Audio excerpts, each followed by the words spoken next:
Momentum, un podcast de G2, la firma de inversión, consultoría y servicios para startups. Pues bienvenidos todos a un episodio más de Momentum. Nos da un gusto el día de hoy poder recibir aquí a Jean-Louis Brunet, que es el CEO de Mutus. Y el día de hoy pues vamos a estar hablando de un tema que es muy importante para las startups y que normalmente suele haber errores. Entonces hoy queremos que aprendan cómo resolverlos o cómo evitarlos. Y pues bueno, Jean-Louis, bienvenido. Gracias, Isabel. Es un gusto tenerte aquí. Y pues para empezar, nos gustaría que nos empieces a platicar un poquito de ti. ¿Quién eres tú? ¿Cuál es tu rol en Mutus? Y vamos a platicar un poquito por ahí. Va, muy bien, claro que sí. Gracias por la invitación. Bueno, soy Jean-Louis Brunet. El nombre es solamente herencia de mi abuelo. Yo soy 100% mexicano, no y chilango. Ok. Mira, antes de fundar Mutus y de convertirme en un emprendedor, realmente tengo una trayectoria muy larga en el mercado de healthcare, en diferentes empresas, casi todas ellas transnacionales, ¿no? Top 3 en su categoría, como Novartis Farmacéutica, Baxter, Carl Zeiss, etc. Entonces ahí hice mi carrera y por algunas circunstancias que la verdad es lo que me ayudó después, es que casi siempre lideré negocios que estaban en evolución dentro de estas grandes empresas. Entonces eso como que siempre fui como un emprendedor dentro de esas moles, ¿no? Y tenías que competir por recursos, competir por etcétera. Entonces eso como que siempre lo traje en el ADN. Y pues hace 7 años identifiqué una necesidad de mercado. Okay. Y sentí esa como impulso, ¿no? Decir, ¿sabes qué? Tengo que ir por esta oportunidad. Es una gran oportunidad que el país necesita. Y ahí fue cuando decidí, pues, empezar a generar el modelo de negocio. Y en algún momento tuve que tomar una decisión de tener que renunciar, ¿no? A toda mi trayectoria profesional en una empresa, para convertirme en un fundador de... Pero ya ha empezado el proyecto o ya maquinando ese proyecto. Más o menos te diría que como que estaba empezando como que a levantar capital. Okay. Y me di cuenta que no la iba a hacer. O sea, que no podría hacer las dos cosas al mismo tiempo. Tenía que realmente renunciar a todo lo demás y dedicarme 100% a Mutus, o si no, no la iba a hacer, ¿no? Entonces, pues decidí terminar con todo eso y dedicarme 100% a levantar capital para arrancar Mutus. Muy bien, pues qué valiente decisión, pero bueno, creo que todos los emprendedores tienen esa característica. Y entrando un poquito al tema de Mutus, pues a lo mejor nos gustaría y a la audiencia le gustaría conocer un poquito la historia de Mutus, qué es, qué hacen, por qué existen y cómo van. Sí, mira... cuando pasó esto que les platico, yo era director general de un hospital privado en la Ciudad de México, un hospital infantil, o sea, de pediatría, es el más grande del país. Y ahí identifiqué que un porcentaje altísimo de personas que entraban al hospital no tenían una póliza de gasto médico mayor. Entonces, eso me llamó la atención. Y cuando tienes un problema, generalmente atrás de eso hay una oportunidad, ¿no? Entonces dije, ¿sabes qué? Hay que encontrar una solución para ver cómo financieramente ayudamos a estas personas y a lo mejor atraemos más de este mercado que hoy pues tiene un problema enorme para pagar las cuentas hospitalarias. Después de eso me puse a investigar también el mercado de seguros y ahí otra sorpresa que no sabía. En México solo hay poco menos o por ahí de 3 millones de personas aseguradas en pólizas individuales de gasto médico mayor. ¿Qué es una póliza individual? Las que paga la gente con su propio dinero, ¿no? Sí, la penetración de mercado es bajísima. Es nada. ¿No? Sí. O sea, imagínate, en un país de 130 y tantos millones, solo 3 millones pagan sus pólizas. Y hay otros 8 millones que se las paga su empresa como una prestación, que se llaman pólizas colectivas. Okay. Entonces estamos hablando de un mercado de 11 millones de personas en un país de 130 y tantos. La penetración es bajísima y además de eso el gap entre los precios es tremendo. O sea, una póliza, el ticket promedio de una póliza colectiva anda entre los 7,500, 8,000 pesos por persona, Okay. mientras que en la individual anda como en los 25,000. O sea, el gap es gigantesco. Enorme. Sí, Enorme. ¿cuántas personas pueden pagar 25,000 pesos por una póliza individual? Y eso nos lleva a ver, en una familia joven, inclusive, o sea, joven con dos niñitos o niñitas, 2 chavitos, la póliza no te cuesta menos de 50,000 pesos, ¿no? ¿Cuánto tiene que ganar una familia para pagar una póliza de 50,000 pesos? Pues más o menos 1,000,000 de pesos al año en el ingreso familiar, Sí.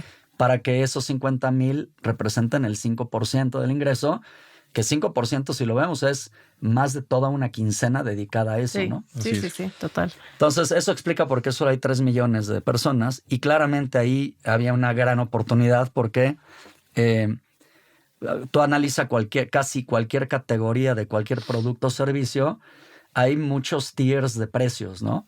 Enfocados a diferentes segmentos de la población. Y aquí, curiosamente, no. Solo hay 2 tiers, el de los que pueden pagar Ujú. y el de las empresas que lo pueden, o sea, el que los pueden pagar de su dinero y el de las empresas que lo pueden pagar. Entonces, estás hablando de tanto para empresarial como B2B como B2C, son nichos de lujo, ¿no? Sí, Entonces, totalmente de lujo. hay Y el hecho de que sean de lujo no quita que no exista una necesidad, Exacto. ¿no? O sea, ¿qué pasa con todas las personas que en ese gap no pueden tener acceso a un seguro médico? Lo que pasa es que no tienen muchas opciones. Hay 2 opciones, básicamente, y radicalizándolo un poco, pero o te vas al sistema de salud público o te endeudas. Y ahí es donde entran mutuos. Y ahí es al donde entra panorama. Mutus, ¿no?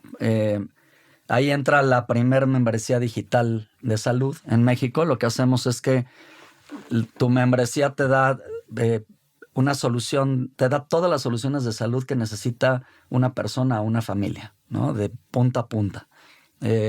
Algunas de esas soluciones ofrecemos un ahorro y en otras resolvemos el problema. ¿Y cuál es el problema más fuerte que tiene una persona en términos de salud?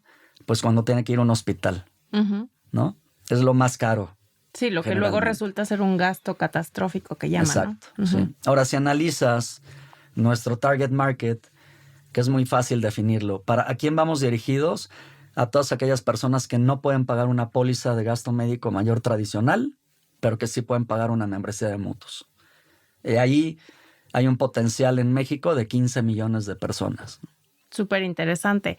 Y además, como que me gusta este cambio de concepto de decir una póliza de seguros de gastos médicos mayores a una membresía de salud digital. ¿Cómo Exacto. decidieron crear este concepto?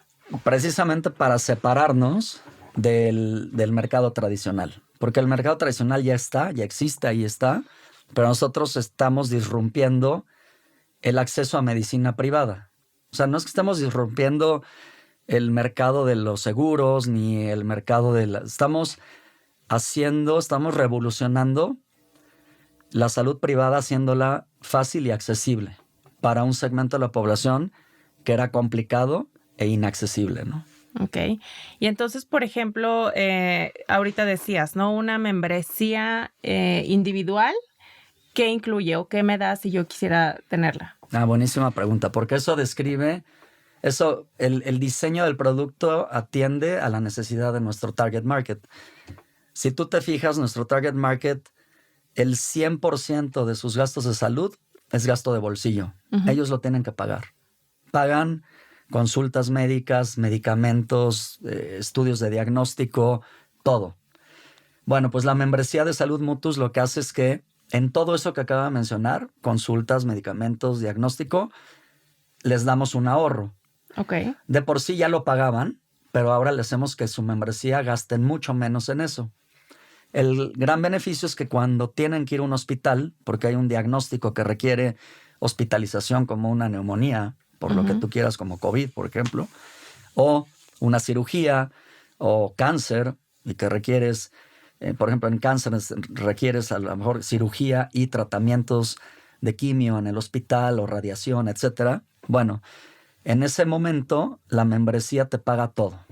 Toda la cuenta hospitalaria, incluyendo los médicos y todo lo que se tuvo que utilizar en el hospital y los servicios hospitalarios, y con el beneficio que no hay deducible y no hay coaseguro. Wow. Sí, eso está increíble y cambia totalmente la forma de tener esa seguridad de cuidar tu salud, ¿no? Sí. Muy interesante. Oye, y creo que ahora, pues bueno, teniendo esta propuesta tan buena y tan valiosa para todo ese mercado, ¿cómo ha sido el crecimiento de Mutus? Pues mira, como todos los emprendimientos, abres las puertas, ¿no? de la empresa y no vendes nada, ¿no? Entonces tienes que empezar a identificar por qué no estás vendiendo, etcétera, qué hay que hacer. Mutus nace como una empresa 100% digital, ¿no? Todos nuestros procesos son 100% digital desde que nacimos, y eso nos dio una gran ventaja en poder flexibilizar nuestros canales de distribución. Entonces, lo que empezamos a hacer es abrir canales diferentes, pero todos desde una perspectiva digital. Hoy tenemos canales de distribución, digamos, si lo queremos ver tradicional, es a través de los agentes de seguros y promotorías, pero con un enfoque 100% digital. Es decir, nuestra fuerza de ventas tiene todo el negocio en su smartphone. Ahí puedes hacer absolutamente todo el negocio, está ahí. Tenemos una fuerza de ventas directa que es B2B. Ahí lo que hacemos es nuestro target market son pymes. Okay. Entre 10, 30, etcétera. O sea, son pymes que no tienen acceso tampoco al mercado de gasto médico mayor tradicional colectivo, pero sí a una membresía de Mutus. Ahí más o menos como cuál sería la diferencia. O sea, para una pyme que quiere tener o ofrecer esto a sus empleados, ¿qué? La flexibilidad que le ofrecemos en la forma de pago. Okay. Porque ellos pueden elegir entre pagarla toda o pueden hacerlo colaborativo con su colaborador. Es decir, decirle, oye, a ver, yo como empresa estoy dispuesto a pagar a lo mejor el 50% de la membresía de Mutus, y quien quiere se lo descuento por nómina, el otro 50%, y funciona muy bien en ese esquema también, ¿no? Sí, claro. Sí, porque le das a la gente una opción que de otra manera igual y no podrías ofrecerles como empresa, ¿no? Más o menos hoy, ¿cómo vamos? Cuéntanos, o sea, en este trayecto de 7 años... Sí, mira, en estos 7 años, digamos, los primeros 2 fueron de desarrollo de concepto, de modelo de negocio, y realmente llevamos 5 años operando, ¿no? Abrimos, o sea, la empresa la constituí en septiembre del 2017, y realmente empezamos a vender como en el segundo trimestre del 2018. Y bueno, nuestro crecimiento anual ponderado es del 130%. Entonces, vamos muy bien. Muy bien. Así es. Sin embargo, a ver, si lo ves como desde el punto de vista de una empresa tradicional, pues es buenísimo, ¿no? O sea, sin parámetros de comparación. Pero si nos ves como una startup, dentro del potencial de mercado que tenemos, pues vamos lentos, ¿no? Así ¿Cómo es. cuántas pólizas tienen hoy? Hoy tenemos poquito más de 10,000 members. Ok. Bien, muy bien. Y creo que es muy interesante y nos da pie al siguiente tema, eso que acabas de mencionar ahorita, que dices, como empresa tradicional estamos creciendo fenomenal y ya quisiera cualquier empresa crecer a un ritmo de 130% anual. Y como startup sientes que te falta para llegar a ese potencial. ¿Ustedes nacieron pensando que eran una startup o fue algo más bien como parte de la decisión en el camino? Sí, fue más bien como parte del aprendizaje en el camino, ¿no? O sea, nacimos como una empresa con una idea clara, ¿no? De lo que queremos hacer y con una idea con una idea muy clara del potencial de mercado que tenemos, y fuimos por él, ¿no? Por esa oportunidad. Pero luego en el camino nos dimos cuenta de que realmente sí existe ese potencial, de que el modelo de negocio es viable y y aceptado, ¿no? Y que estamos teniendo muy buena atracción de crecimiento. Y conforme fuimos aprendiendo en el camino, nos dimos cuenta de cuáles eran los verdaderos drivers de cada canal de ventas. Y ahí nos dimos cuenta que simplemente es un tema, para nosotros ahorita, es un tema de dinero. O sea, es decir, entre más dinero le inyectemos a nuestro sistema de ventas, más rápido crecemos, ¿no? Entonces, y lo estamos haciendo o sea, lo hemos venido comprobando porque hemos la empresa llegó a break-even en el año 2 y la hemos mantenido en break-even porque todo lo que generamos se lo reinvertimos a los canales de ventas, ¿no?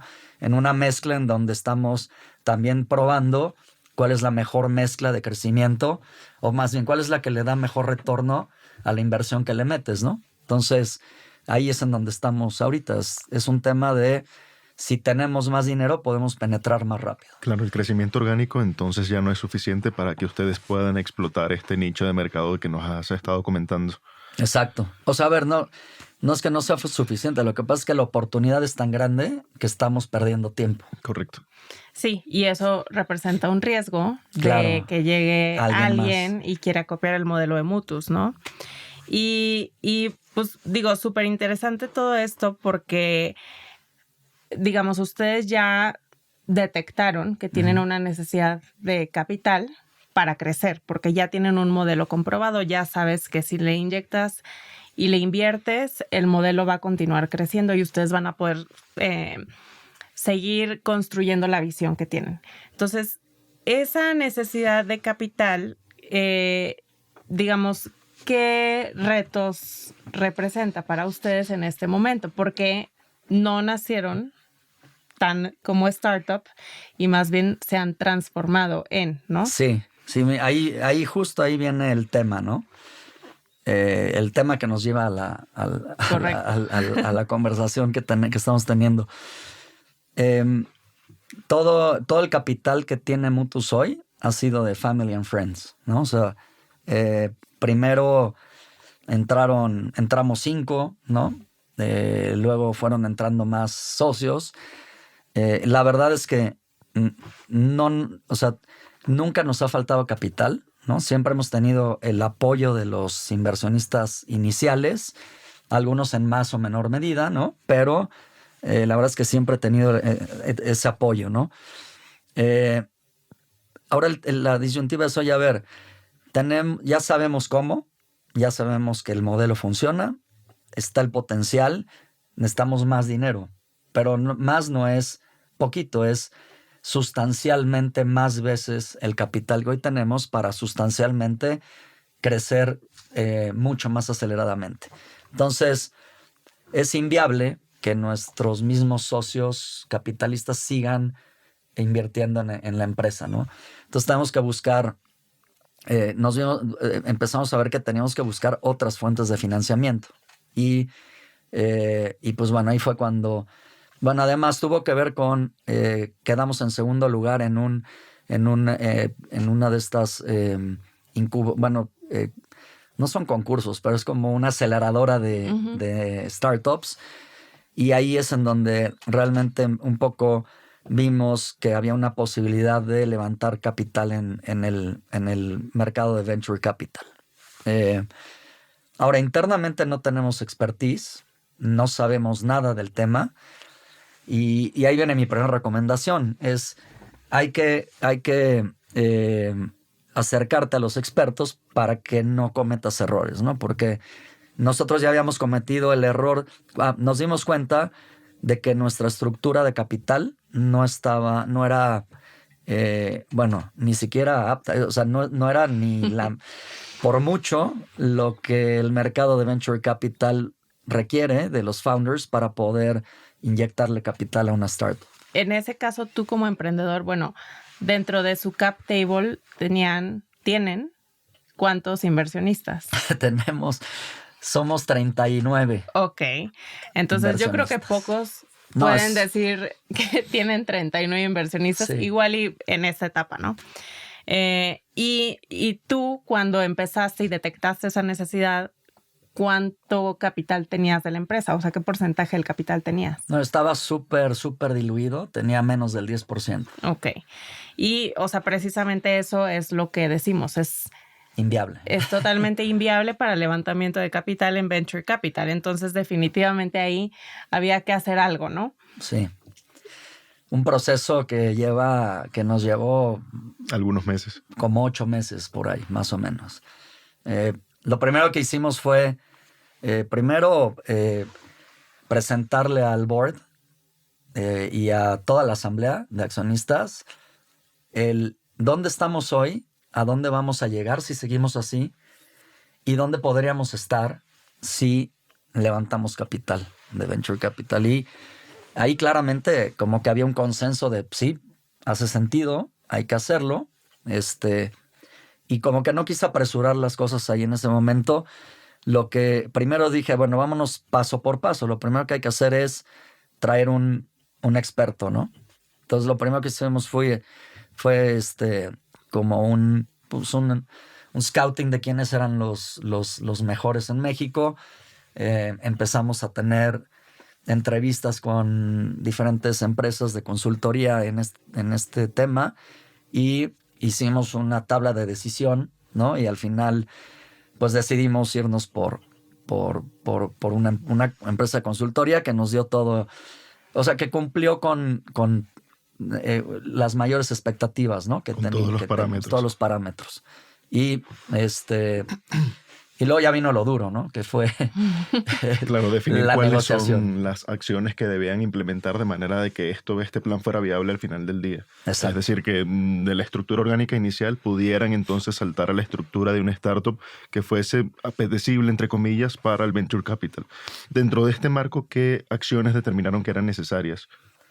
Bueno, definitivamente pues reestructurar el cap table para lograr que los founders tuviéramos una participación por lo menos lo mínimo aceptable de la industria, y que generáramos también estatutos dentro de la nueva holding que fueran también favorables para poder proteger el capital que ya existe y los futuros capitales que vamos a levantar, ¿no? Y eso pues nos lleva a tener que hacer un management agreement, estatutos, etcétera, ¿no?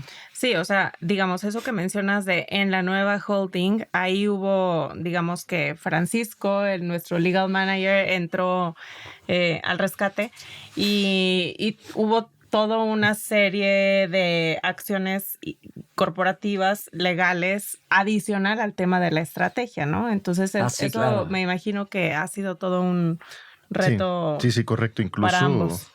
tuvimos en su momento que analizar el régimen corporativo que estaba utilizando la compañía hasta ese momento y mutarlo para que pudiese o permitiese el ingreso de capital por parte de personas físicas y morales.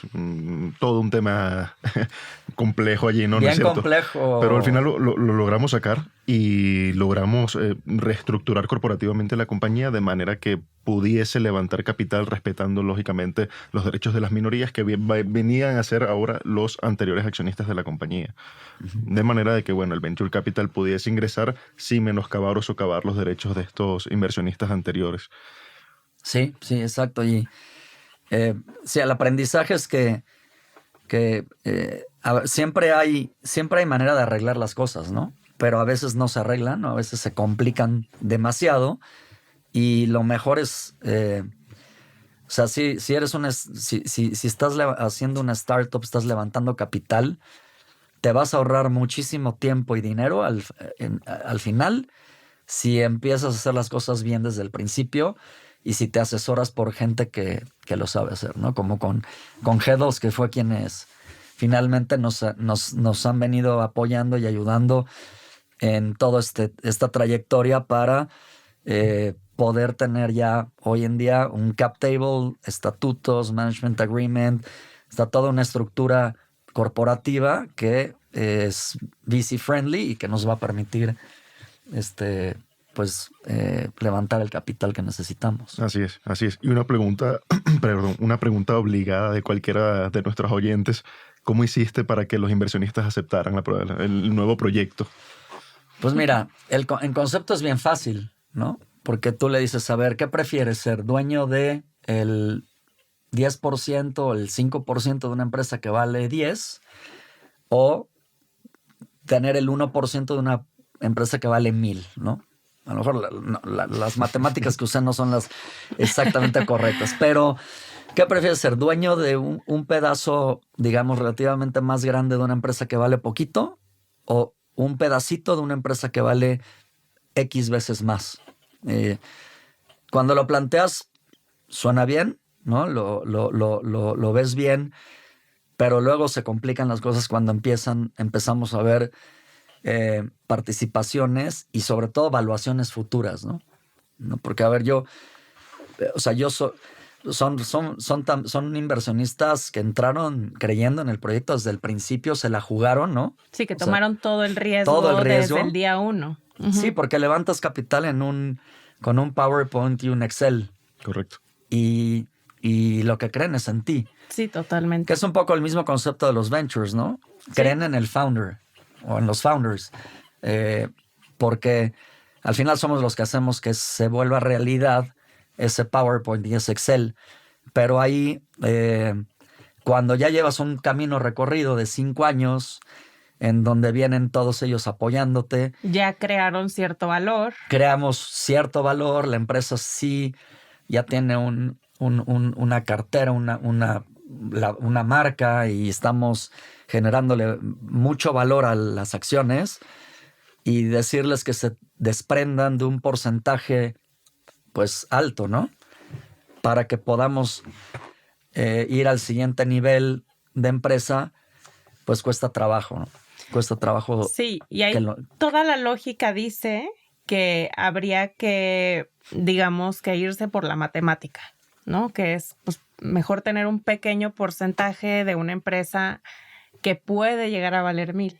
Y creo que ahí a lo mejor ese riesgo de cuál puede ser esa futura evaluación y realmente si me diluyo el 1% sí va a valer más en un futuro, y creo que eso también conlleva todo un proceso de negociación, ¿no? Pero también digamos que ustedes de alguna manera también prepararon una evaluación de la compañía para tener mayor sustento en ese sentido de las futuras evaluaciones que podrían tener, ¿no? Sí, ahí también ustedes nos ayudaron a hacer esa parte de la evaluación, ¿no? Porque tampoco internamente teníamos el know-how de cómo hacer una evaluación en base a metodologías que son generalmente aceptadas bien por el mundo del VC.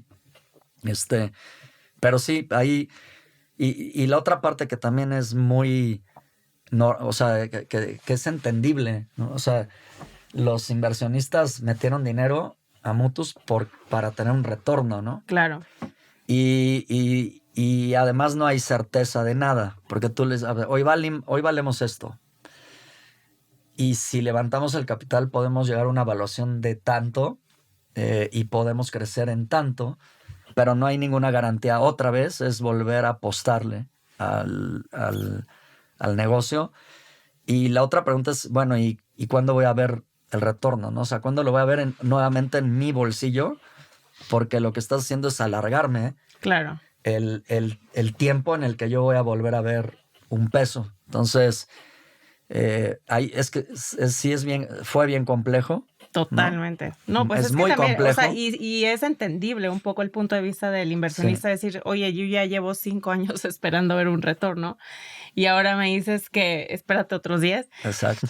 Nada fácil. Nada fácil. Pero todo pinta con el crecimiento que tienen a que es posible. Sí, claro. O sea, seguimos con la misma tendencia de crecimiento.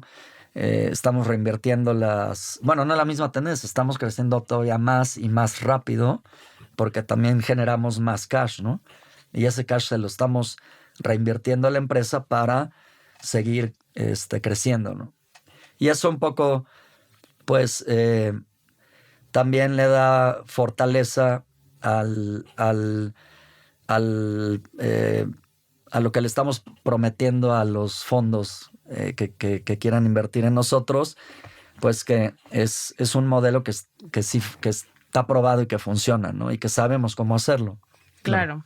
Totalmente. Y respecto de los inversionistas anteriores, también hay formas de hacer las cosas, ¿no es cierto?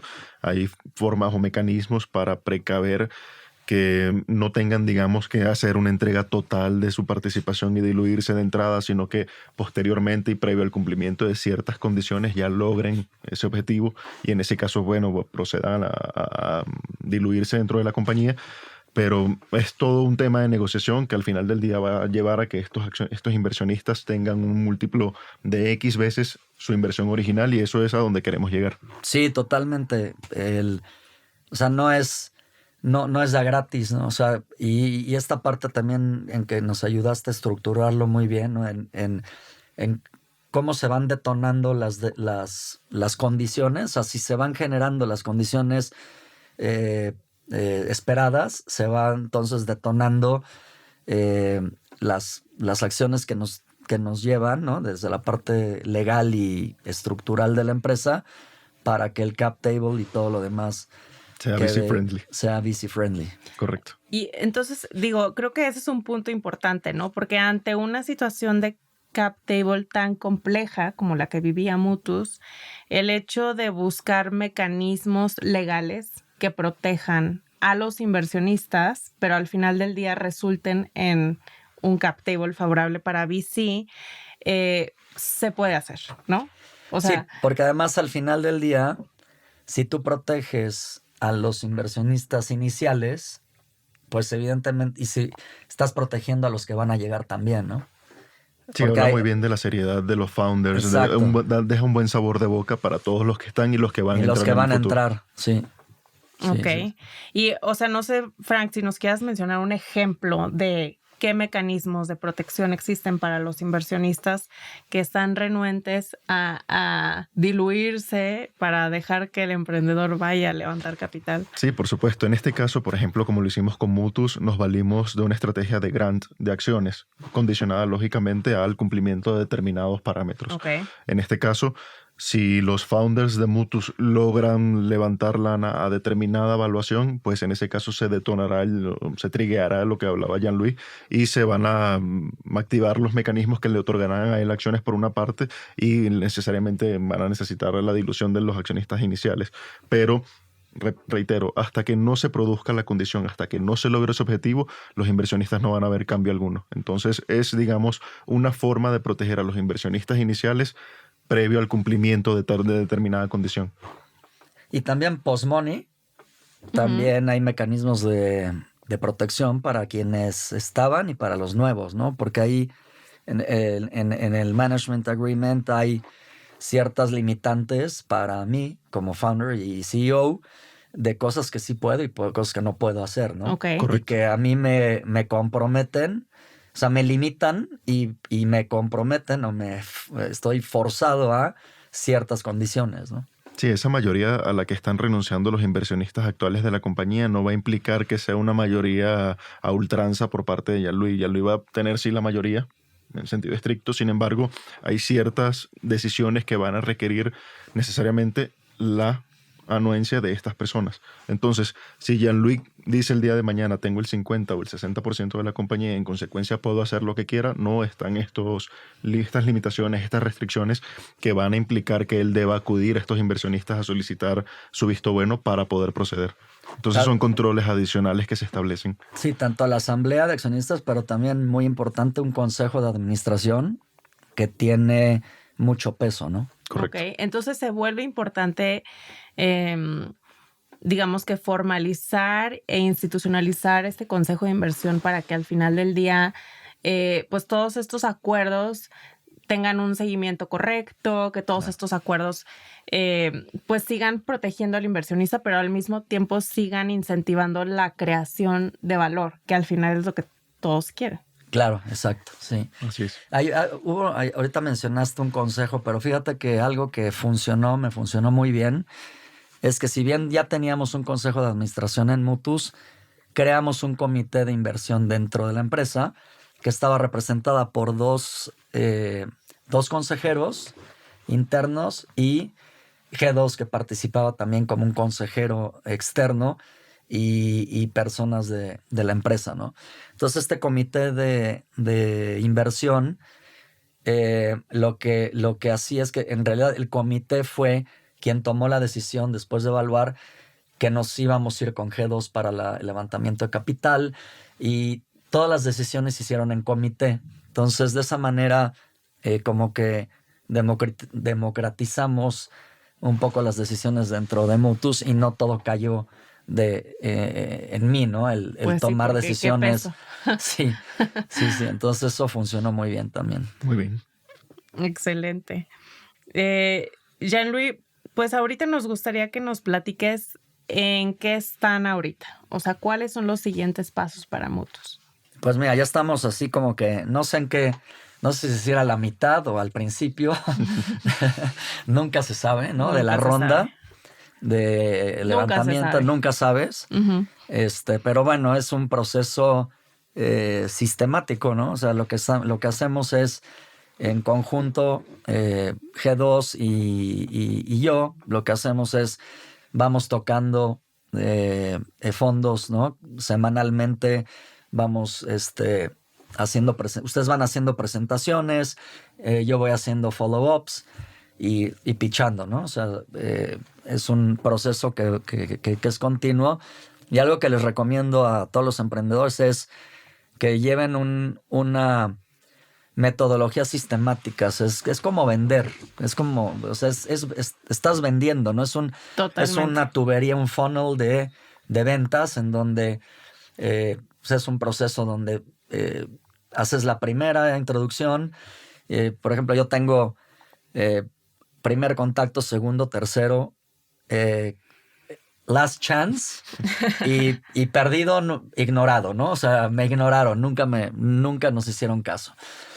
O luego está ya el de pitch agendado, pitch dado, follow-up al pitch, información enviada, porque te piden información, follow-up a la información enviada. Entonces es un funnel bastante largo, y así de largo puede ser el proceso también, ¿no? Claro. Entonces digamos que están en un proceso de levantamiento de capital para el crecimiento de Mutus.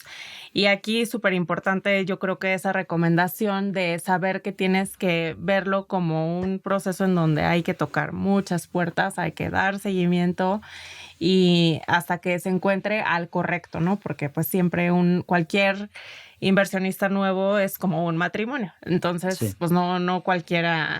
Hay que conocerse primero. Exacto. Sí, no, y no cualquiera. O sea, hay que ver a muchos antes de a unos les vas a gustar, a otros no tanto. ¿no? Y luego the other way around. Claro. Podrás tener otros interesados en ti y tú dices, sí, claro, híjole, no me late nada. Sí. Entonces, creo que es un buen consejo el dar ese seguimiento sistemático, el tener como un pipeline. Creo que muchos no lo hacen así, muchos a lo mejor a veces olvidan o solamente van por algunos, entonces está muy bien tener ese approach.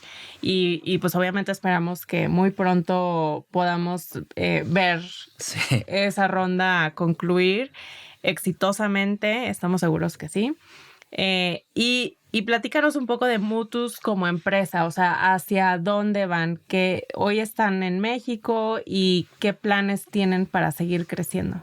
Mira, claramente nuestro modelo de negocio ha sido muy bien aceptado en México, y estamos, o sea, hay 100% seguros de que es un modelo que podemos replicar en otros países en donde las condiciones de salud son similares, ¿no? Donde hay una gran disparidad entre los servicios de salud pública, los servicios de salud privada y la calidad que se ofrece en cada uno de ellos. Y también donde hay una gran disparidad en los poderes económicos de la población, ¿no? Entonces, Latinoamérica, claramente hay muchos países a donde podemos ir con nuestro modelo de negocio. Pero inclusive también, ¿por qué no? Podemos ir a Estados Unidos, quizás, ¿no? O sea, hay una cantidad impresionante de gente en Estados Unidos que no tiene seguro y que con un modelo de negocio como el nuestro podríamos también llegar a esa población, ¿no? Pero más inmediato me imagino que... Más inmediato es, sí, como primer horizonte es, lo que queremos es llegar a triplicar nuestro volumen en México en los siguientes 18 meses, post-money, ¿no? Okay. O sea, post-money sería triplicar el volumen que tenemos hoy y prepararnos para ir a otros mercados. Perfecto. Buenísimo. Pues digo, me encanta, estoy segura que el modelo tiene todo para lograr eso y creo que el mayor beneficiado será al final del día el consumidor final. Sí. Que siempre eso pasa cuando las empresas resuelven problemas reales y necesidades reales de la población. Entonces, seguramente que les irá súper bien. Y pues ahora, para finalizar, nos gustaría que des un consejo a los emprendedores que están, digamos que en este proceso que a lo mejor no tienen tampoco el cap table óptimo. ¿Qué les dirías tú que hagan? Y bueno, también puede ser un consejo pues más general, un poco como emprendedor, con toda la experiencia que tienes, para nuestra audiencia. Sí, yo diría que el mejor dinero invertido es que hagas las cosas bien desde el principio. Y hay algo que hacemos mucho los emprendedores, es que nos concentramos tanto en la oportunidad de mercado, de generar la tecnología, etcétera, que como que dejamos a un lado la parte legal. Y ahí está el diablo, o sea, en la parte legal, te lo juro. O sea que si realmente te quieres ahorrar después muchos miles o millones de pesos y te quieres ahorrar problemas, haz las cosas bien desde el principio. Acércate a una empresa como G2 que te va a poder dar te va a poder dar la solidez que necesitas desde el principio y te vas a ahorrar muchos dolores de cabeza, ¿no? Si ya estás metido en un problema como en el que estuvo Mutus, pues igual acércate a un experto porque vas a necesitar muchísima reestructuración y negociación, ¿no? Interna para poder darle la vuelta al problema.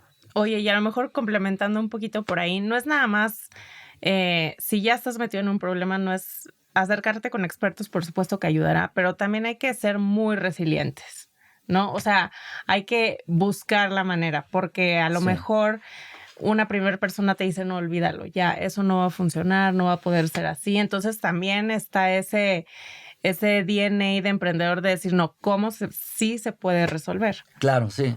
Pero bueno, yo creo que todos los emprendedores lo tenemos en el ADN, ¿no? O sea, todos estamos en donde estamos, en la etapa que sea, porque hemos sido resilientes y hemos sido persistentes en empujar nuestro modelo de negocio, ¿no? Para levantar la primera ronda de capital de Friends and Family, di más de 200 pitches. ¿Seguro? Y solo 3 creyeron en el proyecto. Entonces, así es, ¿no? Así es.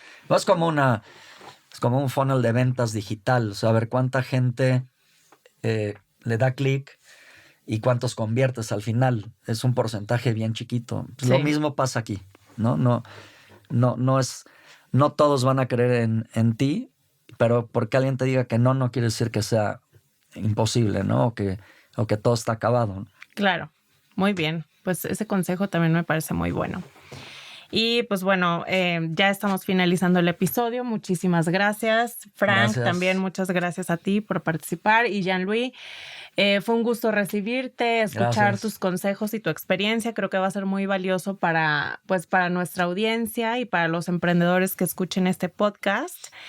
Y pues a todos los que aún no están suscritos, les pedimos que por favor se suscriban a nuestro podcast en Spotify, en Apple y también en YouTube. Así es que no dejen de seguir escuchándonos. Muchísimas gracias. Y pues esto fue todo. Gracias, Isabel, Francisco. Gracias. Gracias. Innovación. Visión. Expertise. Momentum.